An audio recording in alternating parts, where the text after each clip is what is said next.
Kakati nno abasasi baffe babadde bava ku kitebe ekya disitulikiti ey'Empigi ate we bagwiridde ku bantu ab'Empigi nga balaajana olw'amaaso era kakati mu mbeera eno abakugu bwe batu bavuddeyo ne bakakasa nti abantu ab'Eyerusa kireetera ddala amaaso okubeera nga goonooneka kubanga ebizigo bino byonoonera ddala amaaso kubanga byokya akabo bikali akayambako amaaso gano okubeera amalamu obulungi. Bino nno babyogeredde wali mu kisaawe kya poliisi ey'Empigi awabadde olusiisira lw'amaaso olw'ebyobulamu olwategekeddwa eyaliko omubaka w'Amawokota Mambuka Amelia Kyambadde era ng'ono yeegwanyiza ekifo kino okubeera ng'akomawo aweereze bannampigi. Omusasi waffe abaddewo nnyo Naalongo Nakyeyune kaaga kutuuseeko. Mu ggwanga Uganda kiteeberezebwanga okusinziira ku bungi bw'abantu abali mu ggwanga obw'obukadde obusoba mu 45 ebitundu nnoti n'obutundutundu 4 ku buli 100 abantu bano bateeberezebwa okubanga bamuzibe ate ebitundu 7 ku buli 100 batawaanyizibwa amaaso era nga bangi ku bo balina obukosefu ku maaso okusinziira ku kunoonyereza. Kino kikakasa nti endwadde eno etawaanya abantu bangi naffe bwe tutanduludde ku bigero okubaako bannayuganda be twogerako nabo batuttotoledde akawonvu n'akagga engeri amaaso gano gye gabalumamu. Lino lye baalirongoosa ne lifiira ddala. Lino lye lirabalabamu naye ng'amaaso ganumidde ebbanga kwajja kuliko ekinyama nga kijja mpola mpola nekigenda nga kikula kati ennamirembe ne baŋŋamba gaagala kulongoosa mba nsaba obukadde 3 nga sibulina nimbaako ayantwala emulamu gye bannongooseza nesifuna kyansi biisa kutereera. Lino baalirongoosa mu kulizzaayo ne ligaana okutuula tebaalituuza bulungi mu katimba kaali. Nze nina omwana wange yazaalibwa nga amaaso gano gamusiiwa gazze nga gamusiiwa naye bwe nagenda okwebuuza okuva mbuto ne baŋŋamba ekyogero ate bw'ogira kamunye n'onyiga kombe obulwadde bukula. Amaaso gannuma nga gajjako ekifu ogamba ekifu ebiba nga tebikola tebirabika bwe ntunula bwe nti nga bijja amaziga. Obulwadde buno obw'amaaso tebukwata muntu mukulu yekka, ekyo dokita ayongedde okunzibula nti bukwata n'omwana akyali mu lubuto nga tannazaalibwa maama n'amuzaala nga omulwadde w'amaaso.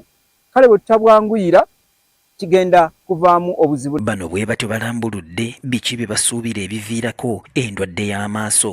Ekirwaza ennyo abantu ebintu by'endya bino ebintu bye twalyanga mu buto bwaffe nga tukula si bye biriibwa kati abantu bakozesa nnyo ebintu by'okusiika, abantu ne bakozesa nnyo ebintu by'okunywa sukaali, byonna ne bibeera mu kukosa omubiri n'exercise y'omubiri abantu tebakyagikozesa nti bw'okwata enkumbi n'olima oba otuuyanya omubiri guno ne gusobola okuvaamu obuwuka obuli mu mubiri guno ne gufuluma ebweru.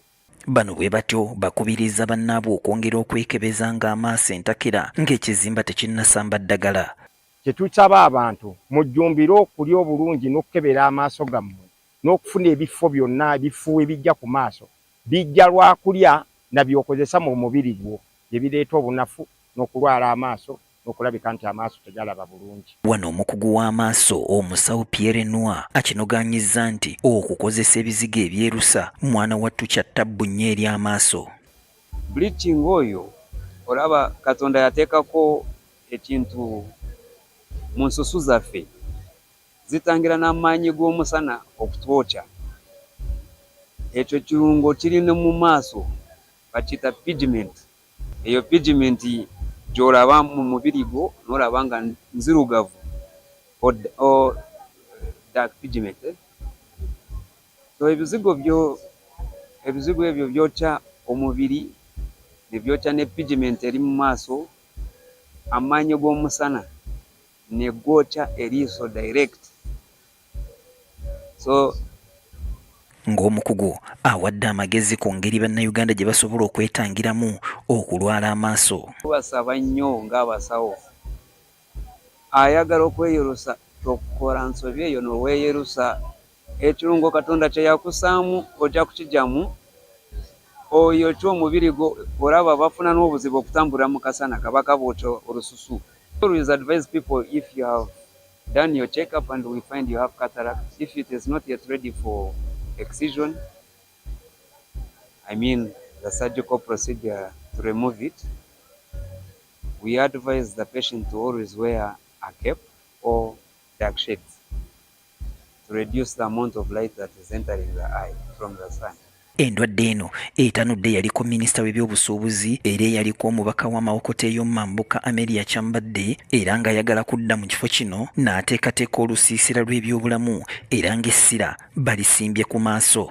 Abantu namala ebbanga ddene nga nambula ebitundu eby'enjawulo naye ne nkizuula nti abantu balina okusomozebwa kw'enjawulo. Balina endwadde zaabwe naye bali eyo mu byalo. Nga kiki ekisinga okubalemesa okugenda mu malwaliro? Ssente, okufuna obujjanjabi, ssente, ate n'abasawo tebamanyi basawo ki be balina kutuukirako oba amalwaliro ki gaakugendamu. Katujja genda nga tusaka ebibinja eby'enjawulo. Kati bano abasawo tuleese b'amaaso. Amelia akubirizza abantu okujjumbiranga ensiisira nga zino okufuna obujjanjabi obw'obwereere n'okukeberebwa.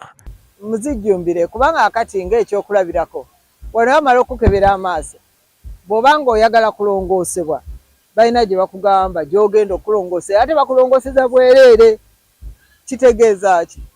Nti gwe obulwadde obwo buwonye ate ne ssente nazo zikendedde ziwandibadde ofulumya.